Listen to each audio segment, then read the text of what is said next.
ActuRoute, l'actu de la route, c'est maintenant. Pour vous servir, Mickaël. Nous sommes le 26 mai 2018, accident d'un autocar, 3 morts. Je vais vous décortiquer l'accident et surtout vous expliquer pourquoi nous en sommes arrivés à ce drame.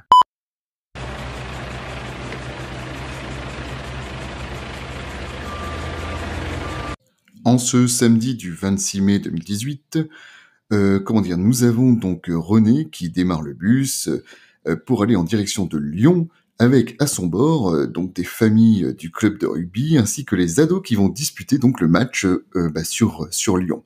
Et nous avons également bien sûr les coachs. Le match se déroule normalement, donc tout le monde est heureux, tout le monde reprend le bus et tout le monde repart donc sur Beaucaire. Le voyage doit durer à peu près 3 heures, il y a 245 km qui séparent donc Lyon de Beaucaire. À 22h47, une explosion retentit à bord du bus et c'est le drame. Bilan, 3 morts, 14 blessés. L'accident a eu lieu sur l'autoroute A7, sur une partie qui était en travaux, mais il n'y avait plus de travaux, simplement la peinture qui n'était qui n'était pas encore présente. Nous sommes à la hauteur d'un pont, voilà, et il y a un petit muret en béton qui évite donc d'aller sur le pylône du pont. Alors, que s'est-il passé ?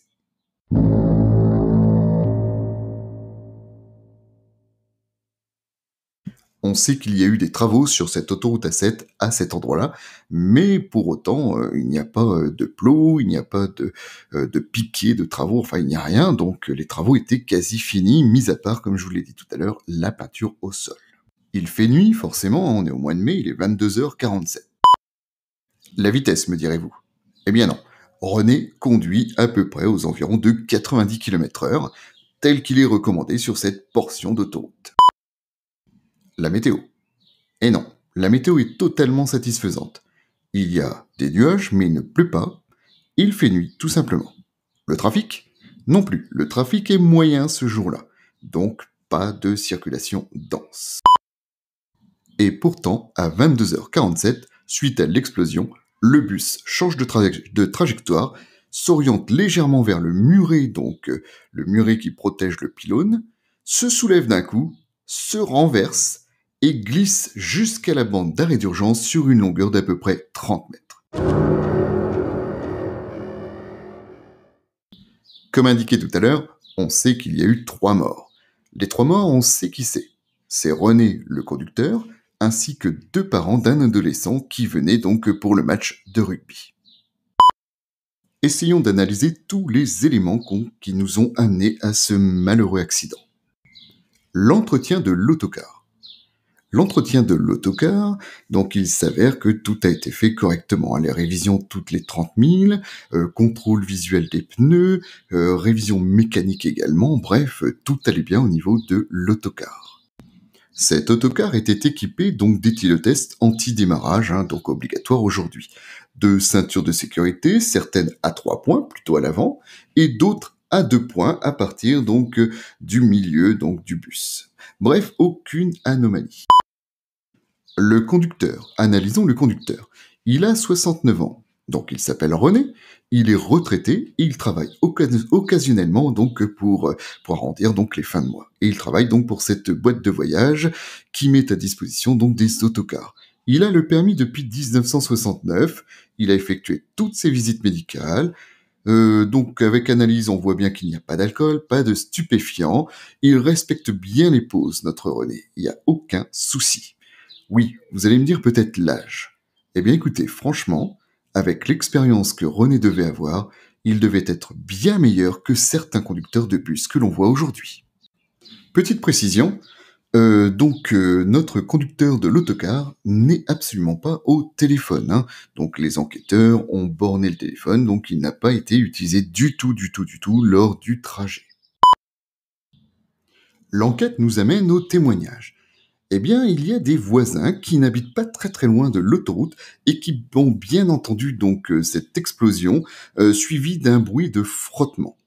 Les propriétaires de cette maison sont allés tout de suite vers l'autocar pour porter secours et bien sûr appeler les services, enfin du moins les secours. De toute façon, comme on est sur autoroute, les caméras, donc ceux qui s'occupent de l'autoroute, avaient vu donc l'accident. Les secours arrivent sur les lieux de l'accident et on constate qu'il y a bien 3 décès et surtout 14 blessés graves, donc que l'on prend tout de suite en charge. L'enquête continue, on analyse les vidéos, donc on voit bien à 21h57, donc l'autocar passait donc au péage. Et là, on peut constater sur la vidéo que le conducteur de l'autocar n'a pas apparemment de ceinture de sécurité. D'ailleurs, l'enquête confirmera bien que, à la place du conducteur, la ceinture n'a absolument pas été attachée. À 22h05, on voit sur une vidéo l'autocar arriver sur une aire de repos afin d'effectuer une pause, les pauses donc obligatoires. Et à 22h46, dernière vidéo, donc montrant l'autocar sur l'autoroute, pratiquement à l'endroit de l'accident, et on voit que cet autocar ne zigzague absolument pas et que la circulation est complètement normale.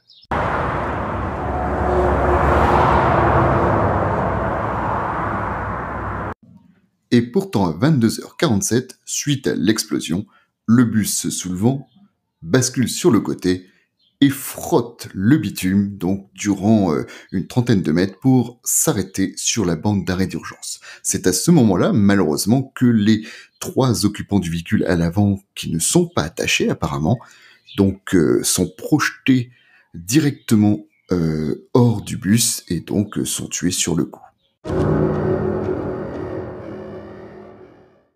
Vous l'aurez compris que l'explosion vient certainement du pneu. Eh bien oui, c'est le pneu avant droit. Donc il y a une enquête sur le pneu. Il est analysé, il est découpé, on regarde ce qui s'est passé, on interroge donc l'entreprise qui gère l'autocar, et on finit par comprendre en regardant le pneu qu'il y a eu sur les mois précédents un choc sur le pneu. Un choc non apparent, un choc interne.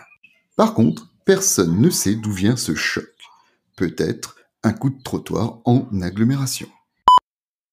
Par contre, ce que l'on sait, c'est que ce choc interne a fait exploser le pneu à 22h47 sur cette autoroute A7. Triste hasard, eh oui. Donc si ce pneu n'avait pas explosé à cet endroit-là, là où il y avait un muret qui protégeait le pylône du pont, eh bien le bus n'aurait peut-être pas chaviré sur le côté. Mais dans cette histoire, ce qui est vraiment dramatique, c'est que le bus était équipé de ceintures de sécurité et que malheureusement, les 3 personnes tuées durant cet accident n'étaient pas attachées. Et en plus, les 14 blessés graves, eh bien en fait, n'étaient pas non plus attachés. Donc pour conclure, on peut se poser la question, comment éviter un tel drame ? Vous l'aurez compris, c'est la ceinture de sécurité qui peut nous sauver lorsque nous sommes à bord d'un autocar. Et je dirais même que dès lors que votre véhicule possède une ceinture, eh bien on se doit donc de s'attacher pour nous sauver en cas de drame. Et bien voilà, donc cette séquence est finie. J'essaierai tous les 15 jours de décortiquer donc un accident de la route afin qu'on puisse tous ensemble réfléchir à comment éviter ce genre de drame. Merci à vous, à ciao.